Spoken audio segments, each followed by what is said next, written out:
ದಕ್ಷಿಣ ಕನ್ನಡ ಜಿಲ್ಲೆಯ ಖಾಸಗಿ ಬಸ್ ವ್ಯವಸ್ಥೆ ಏಷ್ಯಾದಲ್ಲೇ ಅತ್ಯಂತ ಉತ್ತಮ ವ್ಯವಸ್ಥೆಯಾಗಿದೆ. ಬಸ್ ಚಾಲಕರು ರಸ್ತೆ ಸುರಕ್ಷತೆಯ ಬಗ್ಗೆ ಜಾಗೃತರಾಗಬೇಕು. ಅಪಘಾತ ರಹಿತ ಪ್ರಯಾಣವೇ ಮೊದಲ ಆದ್ಯತೆ ಎಂಬಂತೆ ಚಾಲಕರು ಕಾರ್ಯನಿರ್ವಹಿಸಬೇಕು ಎಂದು ಹಿರಿಯ ಪ್ರಾದೇಶಿಕ ಸಾರಿಗೆ ಅಧಿಕಾರಿ ಮುರಗೇಂದ್ರ ಬಸವರಾಜ ಶಿರೋಳಕರ್ ಅವರು ಹೇಳಿದ್ದಾರೆ. ದಕ್ಷಿಣ ಕನ್ನಡ ಕಾರ್ಯನಿರತ ಪತ್ರಕರ್ತರ ಸಂಘ, ದಕ್ಷಿಣ ಕನ್ನಡ ಜಿಲ್ಲಾ ಬಸ್ ಮಾಲಕರ ಸಂಘದ ವತಿಯಿಂದ ನಗರದ ಪ್ರೆಸ್ ಕ್ಲಬ್ನಲ್ಲಿ ನಡೆದ ಅಪಘಾತ ರಹಿತ ಚಾಲಕರಿಗೆ ಅಭಿನಂದನೆ, ಗೌರವಾರ್ಪಣೆ ಮತ್ತು ಬಸ್ ಪಾಸ್ ವಿತರಣೆ ಕಾರ್ಯಕ್ರಮದಲ್ಲಿ ಭಾಗವಹಿಸಿ ಅವರು ಮಾತನಾಡಿದರು. ರಾಜ್ಯದ ವಿವಿಧೆಡೆ ಖಾಸಗಿ ಬಸ್ ಸೇವೆಯನ್ನು ಗಮನಿಸಿದ್ದೇನೆ. ಶಿವಮೊಗ್ಗ, ಬೀದರ್ ಸಹಿತ ರಾಜ್ಯದಲ್ಲಿ ಇಂತಹ ವ್ಯವಸ್ಥಿತ ಖಾಸಗಿ ಬಸ್ ಸೇವೆ ಎಲ್ಲೂ ಇಲ್ಲ. ದಕ್ಷಿಣ ಕನ್ನಡ ಜಿಲ್ಲೆಯ ಜನರ ಜೀವನಾಡಿಯಾಗಿರುವ ಖಾಸಗಿ ಬಸ್ಗಳು ಉತ್ತಮ ಸೇವೆಯ ಮೂಲಕವೇ ಹೆಸರಾಗಿವೆ. ಈ ಉತ್ತಮ ಸೇವೆ ನಿರಂತರವಾಗಿ ಮುಂದುವರಿಯಬೇಕು. ಚಾಲಕ ನಿರ್ವಾಹಕರು ಕೂಡ ಪ್ರಯಾಣಿಕರೊಂದಿಗೆ ಸಂಯಮದಿಂದ ನಡೆದುಕೊಳ್ಳಬೇಕು ಎಂದರು. ಒಂದು ಬಸ್ಸದ ಬಗ್ಗೆ ಒಂದು ಕಳಕಳಿ ಮತ್ತು ಒಂದು ಪಬ್ಲಿಕ್ಗೆ ಸರ್ವಿಸ್ ಕೊಡುವಂಥದ್ದು ನಾನು ಎಲ್ಲೂ ನೋಡಲಿಲ್ಲ. ಮತ್ತು ಅವರು ಹೇಗೆ ಮಾತಾಡ್ತಾರೆ ಮನಸ್ಸಿನಿಂದ ಹಾಗೇ ಇದ್ದಾರೆ, ಅಷ್ಟು ಒಳ್ಳೆಯವರಿದ್ದಾರೆ.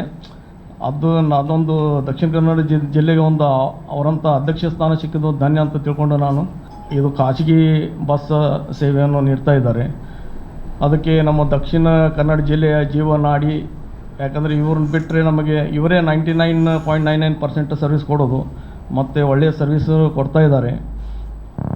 ಅದಕ್ಕೆ ಇವತ್ತು ಇದು ಫಂಕ್ಷನ್ ಮಾಡಿದ್ದು ನನಗೆ ಭಾಳ ಖುಷಿ ತಂತು. ಯಾಕಂದರೆ ತಮ್ಮದಿಂದ ಒಂದು ದಕ್ಷಿಣ ಕನ್ನಡ ಜಿಲ್ಲೆಗೆ ಒಂದು ಮೆಸೇಜ್ ಹೋಗ್ಬೇಕು, ಒಳ್ಳೆಯ ಮೆಸೇಜ್ ಹೋಗ್ಬೇಕು. ಈ ಸಾರಿಗೆ ವ್ಯವಸ್ಥೆ ಹೇಗಿದೆ ಏನಿದೆ ಪ್ರತಿಯೊಬ್ಬರು ಸಾರ್ವಜನಿಕರಿಗೆ ಒಂದು ಒಳ್ಳೆಯ ಮೆಸೇಜ್ ಹೋಗ್ಬೇಕಂತ ನಾನು ಸಾಕಷ್ಟು ಥಿಂಕ್ ಮಾಡ್ತಾ ಇದ್ದೀನಿ. ಸಂಚಾರ ವಿಭಾಗದ ಎಸಿಪಿ ನಜ್ಮಾ ಫಾರೂಕಿ ಅವರು ಮಾತನಾಡಿ, 3-4 ದಶಕಗಳ ಕಾಲ ಯಾವುದೇ ಅಪಘಾತವಿಲ್ಲದೆ ಬಸ್ ಚಾಲಕರಾಗಿ ಸೇವೆ ಸಲ್ಲಿಸಿರುವ ಚಾಲಕರು ಇತರರಿಗೂ ಆದರ್ಶರಾಗಿದ್ದಾರೆ. ಹೆಚ್ಚುತ್ತಿರುವ ವಾಹನ ದಟ್ಟಣೆಯ ನಡುವೆಯೂ ತಾಳ್ಮೆಯೊಂದಿಗೆ ಕರ್ತವ್ಯ ನಿರ್ವಹಿಸುವುದು ಮೆಚ್ಚುವ ಕಾರ್ಯ ಎಂದರು. ಪ್ರಮುಖವಾದ ಒಂದು ಅಪಘಾತ ರಹಿತ ಚಾಲಕರಿಗೆ ಅಭಿನಂದನೆ, ಗೌರವಾರ್ಪಣೆ ಮತ್ತು ಬಸ್ ಪಾಸ್ ವಿತರಣೆ ಕಾರ್ಯಕ್ರಮಕ್ಕೆ ಆಹ್ವಾನಿಸಿದ್ದಕ್ಕೆ ಕೃತಜ್ಞತೆಗಳನ್ನು ಸಲ್ಲಿಸ್ತಾ ಇದ್ದೇನೆ.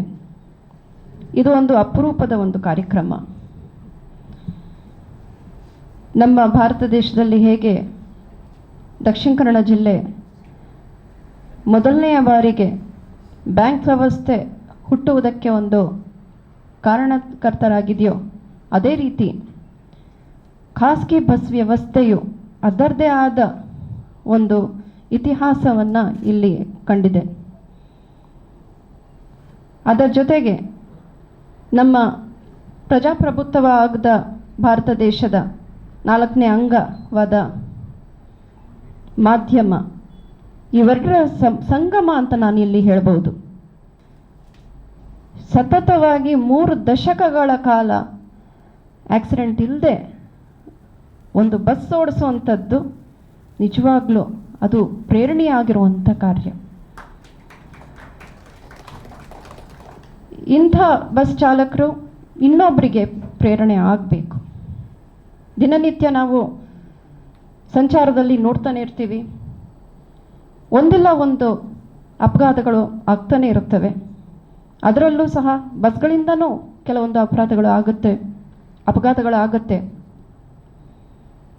ಅದರಲ್ಲಿಯೂ ಸಹ ಇವರು ಇಂಥ ಒಂದು ಸೇವೆ ಸಲ್ಲಿಸಿದ್ದಾರೆ ಅಂದರೆ ಅದನ್ನು ನಾವು ಮೆಚ್ಚಲೇಬೇಕು. ದಕ್ಷಿಣ ಕನ್ನಡ ಜಿಲ್ಲಾ ಬಸ್ ಮಾಲಕ ಸಂಘದ ಅಧ್ಯಕ್ಷ ಅಜೀಜ್ ಪರ್ತಿಪ್ಪಾಡಿ ಮಾತನಾಡಿ, 110 ವರ್ಷ ಇತಿಹಾಸ ಇರುವ ಖಾಸಗಿ ಬಸ್ಗಳು ಇಂದಿಗೂ ನಿರಂತರ ಸೇವೆ ನೀಡುತ್ತಿವೆ. ಬಸ್ ಮಾಲಕರು ನಷ್ಟದಲ್ಲಿದ್ದರೂ ಜನಸೇವೆಯಲ್ಲಿರುವ ಖಾಸಗಿ ಬಸ್ಗಳಿಗೆ ಜನ ಬೆಂಬಲ ನೀಡಿದ್ದಾರೆ. ನಿಮಿಷಕ್ಕೆ ಹಳ್ಳಿ ನಗರಗಳಿಗೆ ಬಸ್ ಸಂಪರ್ಕವಿದೆ. ಹಲವು ಜಿಲ್ಲೆಗಳಲ್ಲಿ ಸರಿಯಾದ ಬಸ್ನ ಸೇವೆ ಇಲ್ಲದೆ ಜನ ಪರದಾಡುವಂತಾಗಿದೆ. ಅಂತಹ ಸಂದರ್ಭದಲ್ಲಿ ಖಾಸಗಿ ಬಸ್ಗಳೊಂದಿಗೆ ಸರ್ಕಾರಿ ಬಸ್ಗಳ ಅನಗತ್ಯ ಪೈಪೋಟಿಯಿಂದ ಖಾಸಗಿ ಬಸ್ ಉದ್ಯಮವನ್ನೇ ನಿಲ್ಲಿಸುವ ತಂತ್ರ ನಡೆಯುತ್ತಿದೆ ಎಂದರು. ನಮ್ಮ ದಕ್ಷಿಣ ಕನ್ನಡದಲ್ಲಿ ಖಾಸಗಿ ಬಸ್ಸುಗಳು ಬಹುವಾಗಿ ಇದೆ. ಯಾಕೆಂತ ಹೇಳಿದರೆ ನಮ್ಮ ಇಡೀ ರಾಜ್ಯದಲ್ಲಿ 20-30-35 ಸಾವಿರ ಖಾಸಗಿ ಬಸ್ಸುಗಳಿದ್ದರೂ ಅದರಲ್ಲಿ ಬಹುಪಾಲು ಕರ್ನಾಟಕದಲ್ಲಿದೆ. 20 ಸಾವಿರದಷ್ಟು ಬಸ್ಸುಗಳು, ಅದರಲ್ಲಿ 12 ಸಾವಿರ ನಮ್ಮ ಜಿಲ್ಲೆಯಲ್ಲೇ ಇದೆ ಅಂತ ಹೇಳಲಿಕ್ಕೆ ನಾನು ಇಷ್ಟಪಡ್ತಾ ಇದ್ದೇನೆ. ಇಷ್ಟೊಂದು ಖಾಸಗಿ ವ್ಯವಸ್ಥೆಗಳು ಇದ್ದ ಕಾರಣವೇ ಬಹಳ ಕಾಲದಿಂದಲೂ ಏಷ್ಯಾ ಖಂಡದಲ್ಲಿ ನಮ್ಮ ಖಾಸಗಿ ಬಸ್ಸು ವ್ಯವಸ್ಥೆ ಬಹಳವಾಗಿ ಪರಿಣಾಮಕಾರಿಯಾಗಿ ಕಾರ್ಯನಿರ್ವಹಿಸುತ್ತಿದ್ದರೆ ಅದು ಏಷ್ಯಾ ಖಂಡದಲ್ಲಿ ನಮ್ಮ ದಕ್ಷಿಣ ಕನ್ನಡದಲ್ಲಿ ಮಾತ್ರ.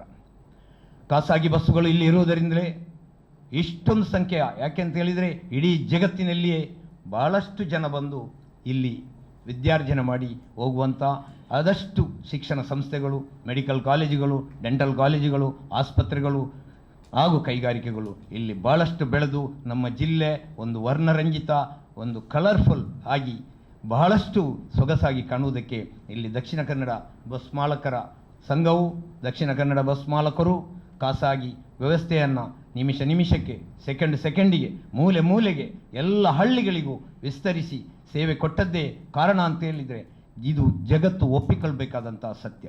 ಕಾರ್ಯಕ್ರಮದಲ್ಲಿ ಅಪಘಾತ ರಹಿತ ಸೇವೆ ಸಲ್ಲಿಸಿದ ಚಾಲಕರಿಗೆ ಸನ್ಮಾನಿಸಿ ಗೌರವಿಸಲಾಯಿತು ಹಾಗೂ ಕಾರ್ಯನಿರತ ಪತ್ರಕರ್ತರಿಗೆ ಉಚಿತ ಬಸ್ ಪಾಸ್ನ ವಿತರಣೆ ಮಾಡಲಾಯಿತು. ಪ್ರೆಸ್ ಕ್ಲಬ್ನ ಅಧ್ಯಕ್ಷ ಪಿಬಿ ಹರೀಶ್ ರೈ, ದಕ್ಷಿಣ ಕನ್ನಡ ಜಿಲ್ಲಾ ಬಸ್ ಮಾಲಕರ ಸಂಘದ ಪದಾಧಿಕಾರಿಗಳಾದ ರಾಮಚಂದ್ರ ನಾಯಕ್, ದಿಲ್ರಾಜ್ ಫೆರ್ನಾಂಡಿಸ್ ಉಪಸ್ಥಿತರಿದ್ದರು. ಕರ್ನಾಟಕ ರಾಜ್ಯ ಕಾರ್ಯನಿರತ ಪತ್ರಕರ್ತರ ಸಂಘದ ರಾಜ್ಯ ಸಮಿತಿ ಸದಸ್ಯರಾದ ಶ್ರೀನಿವಾಸ್ ನಾಯಕ್ ಇಂದಾಚೆ ಅವರು ಸ್ವಾಗತಿಸಿದರು. ದಕ್ಷಿಣ ಕನ್ನಡ ಜಿಲ್ಲಾ ಪತ್ರಕರ್ತರ ಸಂಘದ ಅಧ್ಯಕ್ಷ ಪುಷ್ಪರಾಜ್ ಬಿಎನ್ ಕಾರ್ಯಕ್ರಮ ನಿರೂಪಿಸಿ ವಂದಿಸಿದರು. ಶರತ್ ಸಾಲ್ಯಾನ್, ವಿ4 ನ್ಯೂಸ್, ಮಂಗಳೂರು.